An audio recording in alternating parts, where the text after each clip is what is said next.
Nous n'avons pas l'intention de faire la guerre à l'Europe, je l'ai déjà dit. Mais si l'Europe décide soudainement de faire la guerre et passe à l'action, nous sommes prêts dès maintenant. Il n'y a aucun doute à ce sujet. La seule question est quand l'Europe passera-t-elle à l'action? Je pense que cela pourrait arriver très rapidement. Ce n'est pas l'Ukraine. Avec l'Ukraine, nous agissons de manière chirurgicale, avec précision. Mais c'est compréhensible. Ce n'est pas une guerre au sens moderne du terme.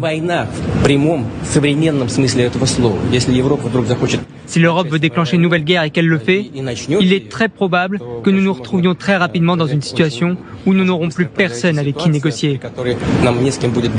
Il y a aussi cette image des soldats russes brandissant leur drapeau en plein centre de la ville de Pokrovsk. Pendant ce temps, les bombardements continuent. Le Kremlin fait aussi diffuser cette séquence de soldats progressant dans cette ville, immeubles après immeubles. D'ailleurs, Vladimir Poutine annonçait lui-même hier soir la prise de cette ville stratégique après plus d'1 an de combats meurtriers. Les Ukrainiens nient cette victoire russe et disent encore contrôler une partie de la ville. En difficulté sur le terrain, l'Ukraine devra-t-elle se résoudre à céder des territoires ? Pour ces soldats ukrainiens blessés au combat, ce serait une capitulation inacceptable. Nos gamers sont blessés. Et si finalement le résultat c'est de perdre nos territoires, cela voudra dire que notre sacrifice n'aura servi à rien. Non, j'ai les camarades peu d'Afrique. Poutine répond ainsi à Macron, le petit va-t-en-guerre. Non, Macron, il dit, allez là. Macron souffre, il souffre dans sa peau, allez, il souffre. Avec Tibi, non,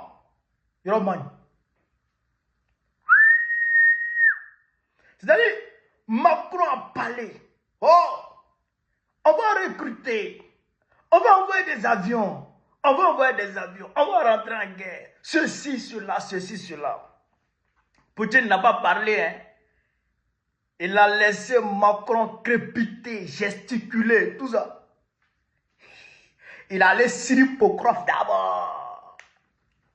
Quand il a attrapé Pokrov, là, il dit, ah là, les journalistes venaient. Il dit, nous, la Russie, et ça a été toujours leur position, ça a été toujours la position de la Russie. Nous, la Russie, là, on ne veut pas faire la guerre l'Europe. Mais si l'Europe nous attaque,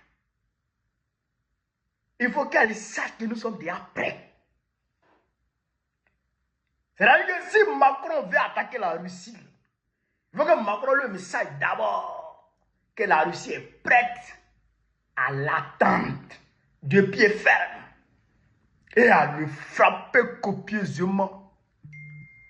Frère, ils ont essayé avec les sanctions à tout va, les sanctions économiques à tout va, des batteries et des batteries de sanctions. Au lieu que les sanctions aient de l'effet sur l'économie russe, au contraire, c'est sur l'économie européenne que les sanctions ont des effets négatifs. Retour à l'envoyeur. Et ce qui a fait même qu'en Allemagne, Olaf Scholz est tombé. Parce que les sanctions russes là, c'est-à-dire que le fait que les Allemands, c'est-à-dire que aient renoncé, le fait que les Allemands aient renoncé à l'énergie russe, au gaz russe, hop, ça veut dire que l'économie allemande a pris un coup. Et la population allemande a commencé à se ressentir. Frère, les gens sont détournés de Olaf Scholz. Et ils sont allés voter pour Metz. Friedrich Merz ou quoi là. Ça veut dire que les sanctions n'ont pas eu d'effet sur la Russie. Mais au contraire, les sanctions ont eu l'effet sur les sanctionneurs. C'est ça qu'on appelle se faire harakiri. Se faire harakiri. Je pense que les Waworo là, ils doivent revoir leur approche vis-à-vis de la Russie. Parce que si c'est pas là, vous ne pouvez pas. Si c'est la guerre, vous ne pouvez pas. Poutine va vous frapper. Et Poutine dit, si l'Europe attaque, on va se retrouver dans une situation où il n'y aura plus personne avec qui on va discuter. C'est-à-dire que ce sera la guerre totale. Il n'y aura plus de discussion. Avec l'Ukraine, ils savent comment frapper. Ils frappent avec précision. Ils frappent de façon chirurgicale. Et ils ciblent des objectifs bien précis et ils frappent. Mais si c'est avec l'Europe, ce sera la guerre totale. C'est-à-dire que ce sera les frappes. C'est-à-dire que sans contrôle. C'est-à-dire que ce sera la guerre totale. C'est-à-dire qu'ils vont bombarder. C'est ce que ça veut dire. Mais les Macron, ils ont compris ça. Tu vas voir si Macron va parler encore de guerre. Poutine là, c'est les calmeurs.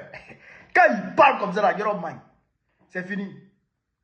Donc, frère, il faut que nous, de notre côté ici, nous on fasse attention aussi. Parce que chez nous, nous on est en coopération avec la Russie. Nous, l'AES, on est dans une coopération claire, assumée avec la Russie. Il y a des insulteurs russes avec nous, il y a des éléments de l'Afrique encore avec nous, qui sont avec nous ici. Donc si l'Europe doit déclencher une guerre, je pense que l'Europe va éviter de déclencher la guerre sur le territoire européen, sur le continent européen. Ils vont plutôt engager cette guerre contre les Russes qui sont ici. Mais s'ils attaquent les Russes, ils nous attaquent. Et ça sera à partir de normalement la Côte d'Ivoire ou le Bénin. À partir de la Côte d'Ivoire ou à partir du Bénin qui vont attaquer les Russes d'ici. Et s'ils attaquent les Russes d'ici, ils attaquent l'AES. C'est pourquoi je vous dis que le combat, il est général. Le combat, il est général. C'est le Sud contre le Nord. Oui, les suprémacistes occidentaux contre le monde civilisé du Sud global. Nous, les Africains, les Russes, les Chinois, nous, c'est contre nous. C'est ça. Actuellement, on est dans un monde bipolaire. On est dans un monde bipolaire. Que tu le veux ou non, la bipolarisation a refait surface. Voilà, ça c'est la réalité. Donc, voilà la réalité. Alors, donc, je pense que le petit Macron va se calmer.